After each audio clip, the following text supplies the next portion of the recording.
나라와 나라 간의 전쟁이 있게 될 때 기습적으로 공격을 하는 경우도 있겠으나 여러 경우 함께 여러 가지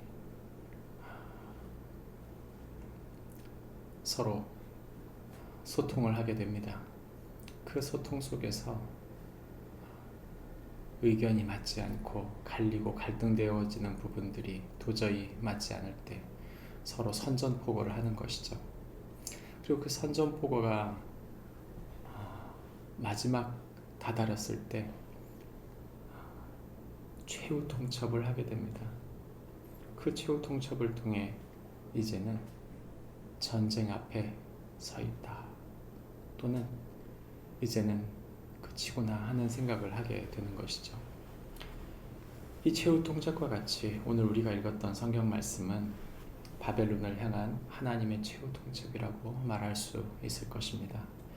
우리가 읽은 성경 본문 말씀의 내용을 한마디로 줄이면 이렇게 말할 수 있습니다. 성도는 하나님의 심판을 선포하시는 하나님 계획 앞에 엎드려 돌이키는 자이다. 성도는 하나님의 심판을 선포하시고 성도는 하나님의 심판을 선포하시는 하나님의 계획 앞에 엎드려 돌이키는 자이다 말해주고 있습니다. 우리가 읽은 성경 본문은 45절부터 50절까지 바벨론을 심판의 도구로 사용하신 하나님에 대한 이야기를 하고 있습니다. 51절부터 58절까지는 우상과 교만으로 인해 하나님의 심판을 받게 된 바벨론에 대한 이야기를 하고 있고, 마지막으로 59절부터 64절까지의 말씀은 바벨론의 멸망을 실제로 선포한 예레미야에 대한 내용을 말하고 있습니다. 하나님은 바벨론의 심판에 대해서 선포하실 때 바벨론이 분명히 하나님의 도구로 사용되었음을 이야기하고 있습니다. 하나님은 그들을 통해 열방을 심판하셨습니다. 49절에 바벨론이 이스라엘을 죽여 엎드러뜨린 같이 온 세상이 바벨론에게 죽임을 당하여 엎드러지리라 말합니다. 하나님이 바벨론을 사용하셨기에 하나님의 심판의 도구로 그들이 사용을 받았어도 그들은 하나님 앞에 교만했습니다. 그리고 그들이 우상 숭배하고 있던 이들의 죄는 결국 심판이라고 하는 것으로 그들에게 이르게 된 것이죠. 하나님은 그 심판 속에서도 하나님의 백성들을 구하고 계십니다. 50절 말씀에 칼을 피하는 자들이여 멈추지 말고 걸어가라. 먼 곳으로 여호와를 생각하며 예루살렘을 너희 마음에 두라고 말합니다. 하나님은 심판 중에도 당신의 백성들을 구원해내시고 그들을 향해 구원의 메시지를 선포하신 것이죠. 그런 가운데 이 바벨론이 심판을 받으면서 그들이 무엇 때문에 심판을 받았는지를 실제적으로 설명해 가고 있습니다. 51절 말씀에는 내가 그 우상들을 벌하리라 말하였고, 53절에서도 가령 바벨론이 하늘까지 솟아오른다 하자라고 말하면서 그들의 교만이 심판의 이유가 되었음을 이야기해 주는 것이죠. 실제적인 하나님의 심판이 일어나게 됐을 때 그들은 어떤 것도 할 수 없었습니다. 그들의 용사들도 그들의 활도 사로잡히고 꺾이게 될 것이라고 말하면서 그 심판이 하나님의 보복의 날이 되었다고 이야기하는 것이죠. 바벨론의 성은 회파되고 그들의 문들은 불에 탑니다.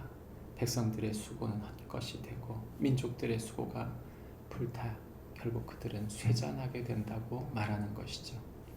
나라의 흥망성쇠가 사람들에게 있는 것처럼 보이지만 그러나 실제로 그 모든 일들은 하나님의 심판 속에 있었다. 성경은 말하고 있는 것입니다.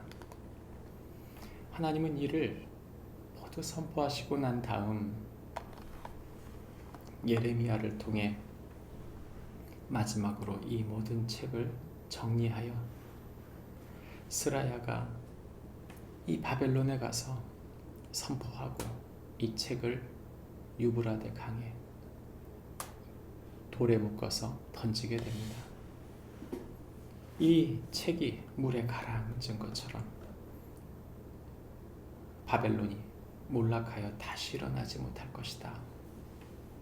이 메시지와 함께 이 책과 함께 바벨론은 다시 일어서지 못할 것이다. 하나님은 마지막으로 그들에게 최후 통첩을 한 것이죠. 우리는 하나님의 말씀, 성경을 하나님의 경고로 받습니다. 하나님의 말씀은 우리를 구원으로 이끌 뿐만 아니라 우리에게 죄와 우리의 삶의 하나님을 떠난 것에 대하여 경고하고 있는 것이죠. 하나님께서 우리에게 주신 이 경고, 이 말씀을 묵과하게 된다면 결코 이 말씀에서 말한 이 모든 심판에 대해서 벗어날 수 없을 것입니다. 그러나 이 말씀을, 그 경고를 마음의 중심에 받아 우리의 삶과 우리에게 주신 소중한 사람들이 서게 만들 때 하나님은 그들을 구원하시고 일으켜 주실 것입니다.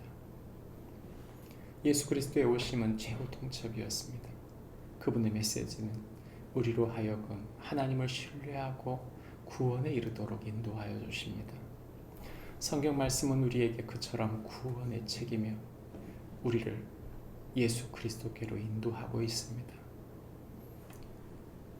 그래서 예수님이 말씀하신 대로 요한복음 3장 16절에 성경은 말합니다. 하나님이 세상을 이처럼 사랑하사 독생자를 주셨으니 이는 저를 믿는 자마다 멸망치 않고 영생 얻게 하려 하심이니라. 심판 앞에 놓인 모든 사람들을 예수 그리스도의 이름으로 구원하는 축복이 우리 모두에게 있기를 주님의 이름으로 축복합니다. 기도하겠습니다. 하나님 아버지 감사합니다. 우리에게 주신 하나님의 말씀, 이 말씀은 우리에게 최후 통첩을 하고 있습니다. 이 말씀은 우리를 하나님께로 인도하도록 우리를 이끌고 있습니다. 하나님의 말씀에서 벗어나지 않도록 그 말씀을 순종하고 그 말씀에 따라 살아갈 수 있도록, 그리함으로 하나님의 구원이 우리를 통해 이 복음이 다른 이들에게 선포되어 구원받는 우리 주변의 많은 사람들을 예수 그리스도의 구원으로 인도하는 축복이 있게 하여 주옵소서. 예수님의 이름으로 기도합니다. 아멘. 하늘에 계신 우리 아버지,